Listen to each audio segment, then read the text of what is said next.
Djokovic versus Alcaraz, Cincinnati Final 2023. The 2023 Cincinnati Masters Final between Novak and Carlos started a bit slow, but it became the longest best of three Masters 1000 final in ATP history. 3 hours and 49 minutes in scalding heat, with swings and momentum that felt like they belonged in a 5-set slam. Alcaraz, fresh off his Wimbledon win over Djokovic, came out with a clear plan. Attack early, take time away, and punish any second serve. He struck 42 winners to just 34 unforced errors, winning 70% of his net points and converting 4 of 10 break chances.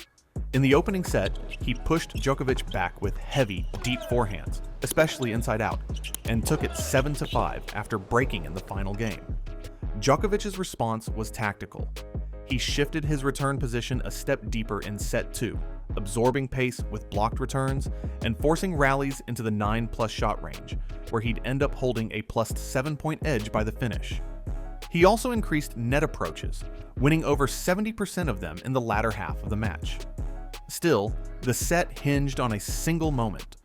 Down championship point in the tiebreak at 6-7, Djokovic stepped in, hit a deep forehand approach, and drew a defensive lob that he put away. He took the breaker 9-7 to level the match. The decider was attritional. Alcaraz continued to look for forehand exchanges, but Djokovic's depth and defensive reads tightened. Break chances came and went for both, Djokovic converting just 3 of his 16 breakpoints, while Alcaraz managed to break 4 times out of 10. The third set eventually came down to a tiebreak again, but this time, Djokovic's precision took over, serving wide to open the court, then hitting into space before Alcaraz could recover. He sealed it 7-4, winning the match 5-7, 7-6, 7-6, and outscoring Alcaraz by just 5 points overall, 133-138. Djokovic's head PT 113B Pro Stock racket, strung for stability and feel, was built for that kind of attritional tennis. Alcaraz's Babolet Pure Aero 98, optimized for spin and forehand RPM, gave him the offensive firepower, but in the Ohio heat, it was Djokovic's blend of patience and clutch serving that survived the marathon. Nadal versus Djokovic, Madrid semifinals 2009. Madrid, 2009. Rafael Nadal in his prime on clay. Novak Djokovic hungry for a breakthrough on the dirt. The altitude in Madrid added an extra layer of drama to the matchup. The clay conditions were still high bouncing, but quicker than Monte Carlo or Rome. What followed was the longest best-of-3 ATP match ever played at the time. 4 hours and 3 minutes of unrelenting physical tennis. Djokovic struck first. In the opening set, his backhand down the line was on a string, dragging Nadal out of position and breaking the usual cross-court rhythm. He won it 6-3, keeping Nadal to just about 27% of points won on second serve. Djokovic finished the set with a clean stat line and showed he wasn't afraid to step inside the baseline against Nadal's topspin. Nadal adjusted in set 2. He started using his forehand cross-court heavier, aiming for Djokovic's forehand corner to push him wide and open space for the next shot. The rallies lengthened. Over 50% of points in the match would last more than 9 shots, and the attrition began to show. Nadal saved a break point at 4-4 with a high RPM inside-out forehand that forced an error, and in the tiebreak, his discipline on serve paid off. He took it 7-5, leveling the match without giving Djokovic a single look at a set point. The deciding set was pure survival. Both men traded breaks early, but Djokovic edged ahead in the long rallies again, earning 3 match points in the final tiebreak. Nadal saved the first with a lung-busting forehand pass that curved down the sideline, the second with a perfectly measured topspin lob, and the third when Djokovic netted a forehand after a 20-shot rally. At 9-9, Nadal's depth on the return forced Djokovic short, and a forehand drive into the open court set up match point. He converted with another heavy forehand to the baseline, sealing it 3-6, 7-6, 7-6. Statistically, Djokovic finished with 28 winners to Nadal's 27, but also had fewer unforced errors, 40 to Nadal's 48. Breakpoints told another story. Nadal converted just 1 of 2 breakpoints in 2 games, while Djokovic converted 2 of 8 in 6 games. Obviously, both struggled to convert on the clutch, especially Novak. But it was Nadal's ability to survive, even when outplayed in patches, that kept his clay dominance intact. Federer vs. Kyrgios, Miami SF 2017. The 2017 Miami Open semifinal between Roger Federer and Nick Kyrgios was tennis distilled into 3 hours of fearless shot-making. Every set went to a tiebreak, both players saved match or set points, and the crowd stayed on edge from the first ball to the last. Federer's start was all about precision. He landed roughly 62% of first serves, and when it mattered most, he was almost untouchable behind them, winning 85% of first serve points in key moments. He mixed wide serves on the deuce court with body serves to jam Kyrgios, then followed up with early baseline strikes or quick net approaches, winning around 70% of points at the net. Kyrgios answered with firepower. He hit over 14 aces across the match, didn't face a single breakpoint until the deciding tiebreak, and piled up 34 winners. On return, he stayed aggressive, especially against Federer's second serve, flattening forehand returns and aiming deep into the corners to take control early in rallies. The first set tiebreak was the template for the entire match. Federer saved 2 set points with bold attacking play, including a serve and volley winner, before taking it 11-9. The second set flipped when Kyrgios saved 2 match points in another tiebreak, this time unleashing consecutive unreturnable serves at 7-8 and 8-9, and sealing it 11-9 with a forehand winner on the run. By the deciding set, the quality hadn't dipped. Both men kept service games quick, with Federer's average points per service game under 4, and Kyrgios maintaining a high first serve percentage. But in the final tiebreak, Federer's variety on serve, especially body serves to cut off Kyrgios' swing, gave him the edge. At 5-4, he drew a short return, stepped in, and lasered a forehand pass to set up match point. One last deep serve into the body forced an error, and Federer closed it out 7-6, 6-7, 7-6. Statistically, it was almost even. Both had over 70% first serve points won, but Federer edged the winner counts by 52-34. Their unforced errors, given the aggression, were quite similar too. What separated them was Federer's ability to shift patterns under pressure, and Kyrgios' narrow miss in the final breaker, a match ATP, later called one of the finest of the season and one of the finest ever. Djokovic vs. Murray, Shanghai Final 2012. The 2012 Shanghai Masters Final was less a match and more a test of nerve. Andy Murray came in as the 2-time defending champion, fresh off beating Novak Djokovic in the US Open final just a month earlier. Djokovic was chasing redemption, and what unfolded was over 3 hours of precise high-stakes tennis, decided by razor-thin margins. Murray started better, serving at over 70% in the first set and targeting Djokovic's backhand corner with flat, deep ground strokes. He broke early, defended brilliantly from the corners, and took the opener 7-5. Djokovic's first serve percentage hovered in the mid-50s, giving Murray plenty of second serve looks. He won over half of those points in the set. The second set became the heart of the match. Murray continued to press, attacking Djokovic's forehand with inside-out forehands and stepping inside the baseline on short balls. He earned 5 championship points, 1 on Djokovic's serve at 5-4, and 4 more in the tiebreak. But Djokovic's response was cold and clinical. On each match point, he either landed a heavy first serve or found immediate depth on the return. The tiebreak became a war of patterns. Murray trying to shorten points with bold forehand strikes, Djokovic countering by redirecting with his backhand down the line. At 11-11, Djokovic ripped a forehand return winner to earn his set point, then converted with a precise first serve up the tee to take the breaker 13-11. The air went out of Murray's sails in the decider. Djokovic raised his first serve percentage to over 60%, won about 80% of first serve points, and dominated the 5-9 shot rally length, the range where he'd quietly built his biggest edge across the match. Murray's unforced error count ticked up under the pressure, and Djokovic broke early for 3-1, then again to close it out 5-7, 7-6, 6-3. By the numbers, the match was nearly even. Djokovic scored 27 winners to Murray's 22. Their first serve percentages were quite similar too, with Djokovic edging it out at 60% to Murray's 55. But Djokovic's ability to erase 5 championship points with perfect execution turned this into one of the defining best-of-3 matches of the era and earned it ATP's Match of the Year. Del Potro vs. Federer, Indian Wells Final 2018.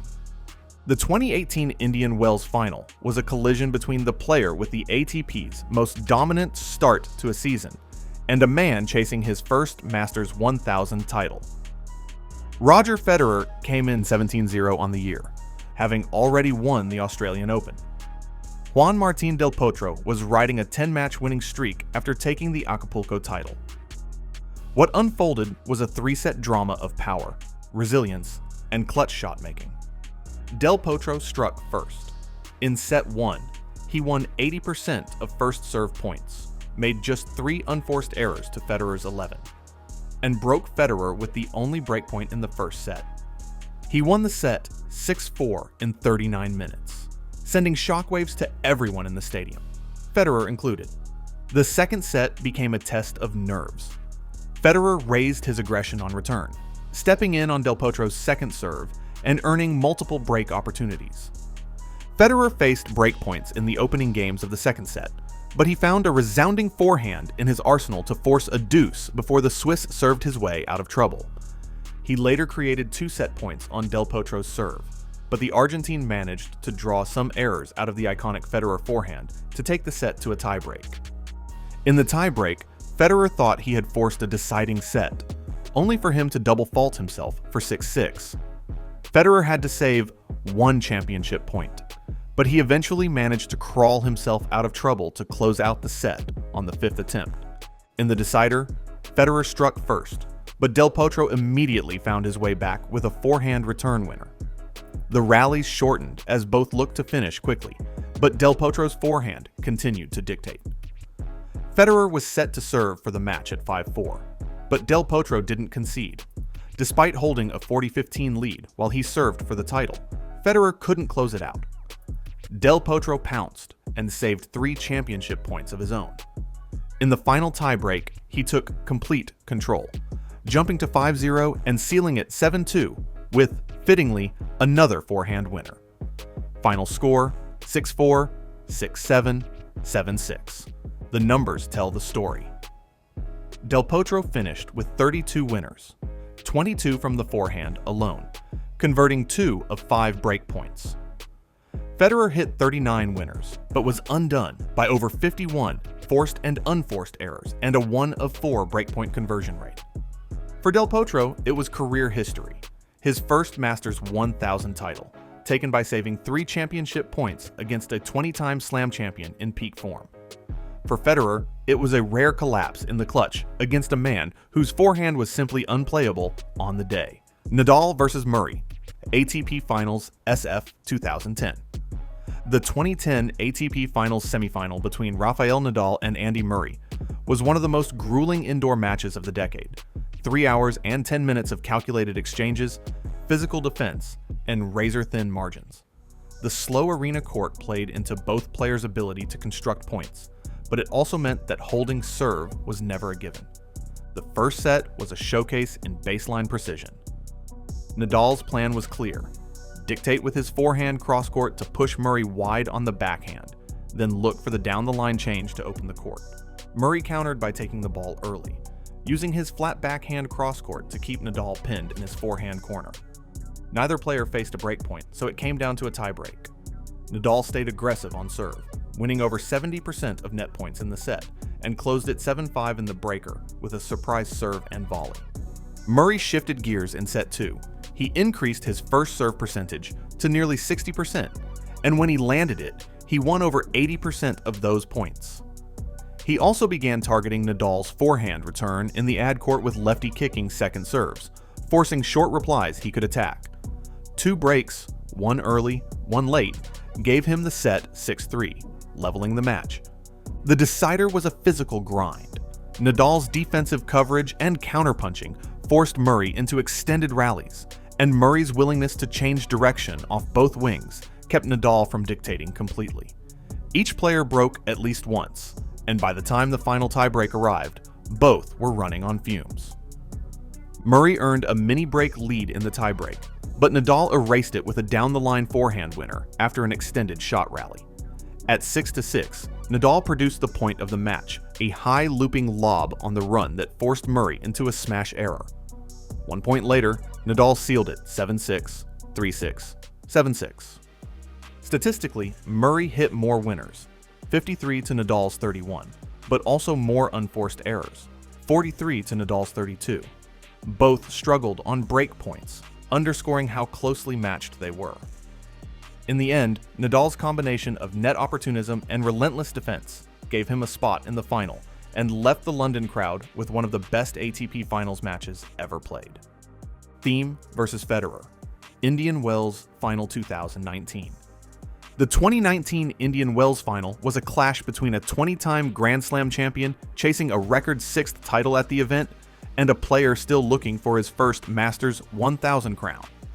Roger Federer came in as the overwhelming favorite, but Dominic Thiem produced one of his most complete hard-court performances to take the title in just over 2 hours. Federer looked in control early. He made 72% of his first serve in, constantly hitting his spots out wide while Thiem served in Fed's swing zone. He broke Thiem early and protected his lead, closing the set 6-3 without facing more than 2 breakpoints.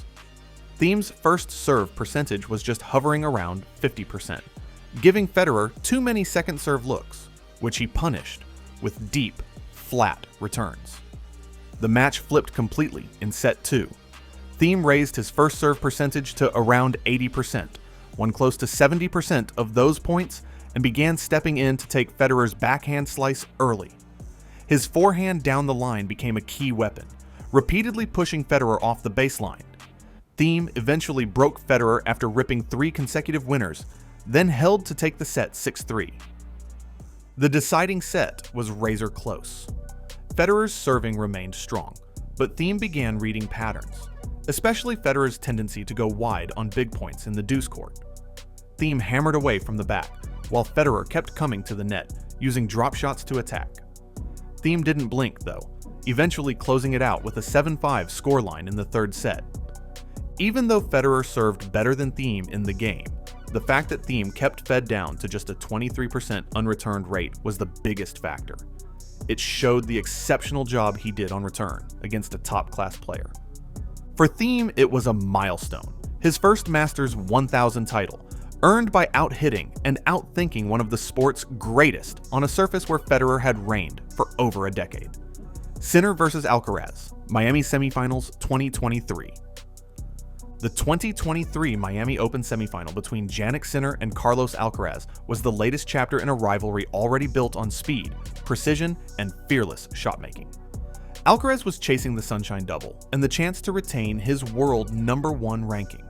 Sinner was looking for revenge after losing to Alcaraz at Indian Wells 2 weeks earlier. In 3 hours and 2 minutes, he delivered it. The first set was a battle of margins. Alcaraz served at over 70%, got about 56% of the first serve in, and struck 14 winners to Sinner's 10. His mix of heavy forehands and sudden drop shots kept Sinner guessing, and in the tiebreak, Alcaraz pulled away 7-4 after forcing 2 key errors with deep forehand drives. Sinner had his chances in the set, but couldn't convert. The momentum shifted late in the second set. Sinner was staring at defeat as Alcaraz created 2 breakpoints at 3-4 in the second. But the Italian maintained his composure to get it all back. At 4-4, Sinner raised his level dramatically, winning 19 of the next 21 points across the end of the set and start of the third. He began flattening his backhand down the line to rush Alcaraz and stepping further inside the baseline to attack second serves. In that stretch, Sinner won all 7 points on return, breaking twice to take the set 6-4. The deciding set was one-way traffic.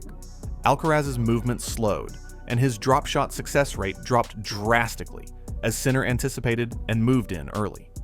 Sinner's returns were relentless. He won over 40% of return points in the decider. Despite struggling in the third set, Alcaraz roared back, creating a break point at 3-2, but Sinner fought it off. At 4-2, they played the rally of the match.